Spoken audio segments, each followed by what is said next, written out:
네, 사장 골격근갑 운동 골지 힘줄 기간 세 번째 시간에는 균형 걷기 넘어짐이라는 주제로 공부합니다. 이 걷기라는 건 보행이고 넘어졌다 이거 낙상이라고 하는 거죠. 근데 제가 걷기 넘어짐이라고 표현했어요. 문제는 없는 거죠. 골지 힘줄 기간은 골지 텐던 올건이니까 이렇게 GTO로 제가 표현합니다. 얘는 장력을 감지하죠. 장력을. 그쵸? 그 다음에 근방추라는 거 있었잖아요. 근방추. 얘는 길이를 감지한다고 우리가 공부를 했어요. 그쵸? 일단은 장력을 감지한다는 얘기는 뭐냐면 여기 이제 팔꿈치 관절 이렇게 그렸고 이거 손목 관절이고 손가락을 이렇게 그립니다. 이 사람이 지금 뭘 들고 있냐면 아령을 들고 있어요. 아령을 들고 있고 팔꿈치 관절을 굽히려고 그래요. 그러면 어느 근육이 활성화되냐면 위팔을 덮고 있는 대부분 덮고 있는 이두근, 알통, 위팔두 갈래근, 바이셉스 다 같은 얘기죠. 얘가 이 저항보다 세야 팔꿈치 관절이 굽혀지죠. 이런 걸 삼종지뢰라고 하는 거죠. 여기가 이제 받침점, 힘점, 저항점이니까 저항은 어디로 어떤 방향으로 작용하냐면 이 방향으로 작용합니다. 이런 걸 장력이라고 하는 거예요. 그러면 이 장력보다 위팔 두 갈래근에서 발생하는 생성한 힘이 강하면 팔꿈치 관절이 굽혀지는데 그 힘은 어디를 통해서 힘점에 작용하냐면 힘줄을 통해서 전달되는 거예요. 근데 이 힘줄에 뭐가 있냐면 GTO가 있어요. 그쵸?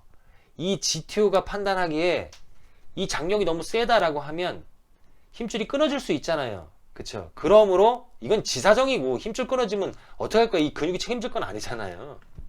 그러므로 GTO에서 중추 쪽으로 정보를 주는 거예요.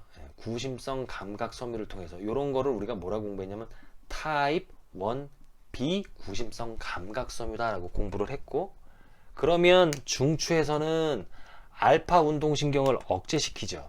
그죠? 이렇게 알파 운동신경을 억제시킴으로 해서 팔꿈치 관절을 펴버리는 거예요. 그쵸? 아, 그런 거구나. 그러면 힘줄이 끊어지지 않겠구나 라는 얘기인데, 근방추 같은 경우에는 한번 반응하면 민감성을 유지하기 위해서 원심성 운동신경의 조절을 받는다라고 제가 말씀드려도 이해가 되실까요?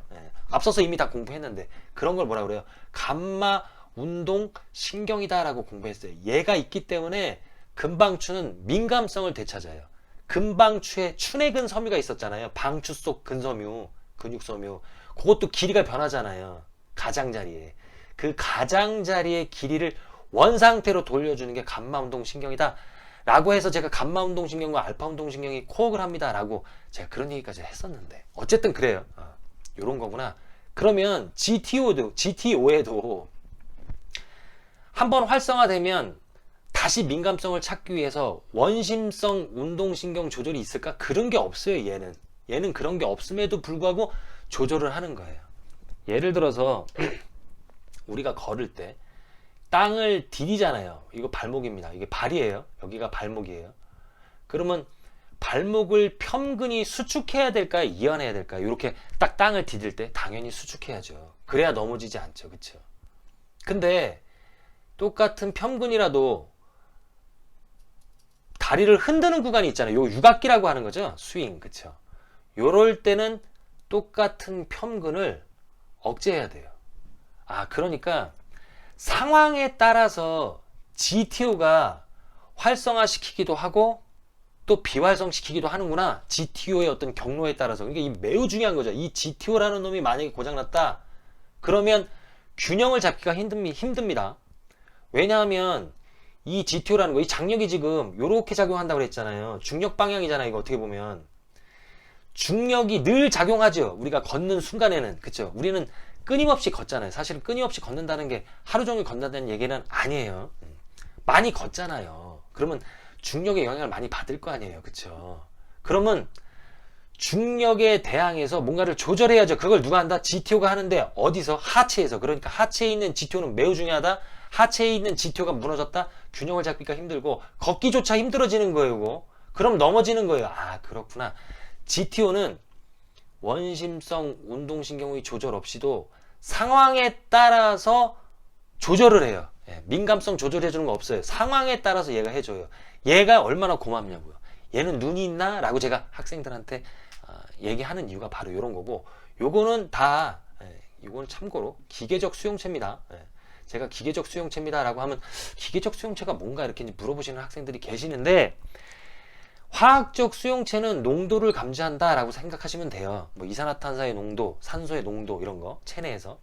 기계적 수용체라는 건 크기, 힘, 뭐 압력 요런 거라고 생각하시면 돼요. 그러니까 얘네들은 어떤 화학적인 물질의 농도를 감지하는 게 아니라 근육의 길이, 크기죠. 어떻게 보면 힘의 크기 요런 걸 감지하잖아요. 요런 걸 기계적 수용체다라는 얘기예요. 같은 기계적 수용체인데도 불구하고 금방추 같은 경우에는 원심성 운동신경을 통해서 조절이 가능한데 GTO는 그런 게 없다라는 거.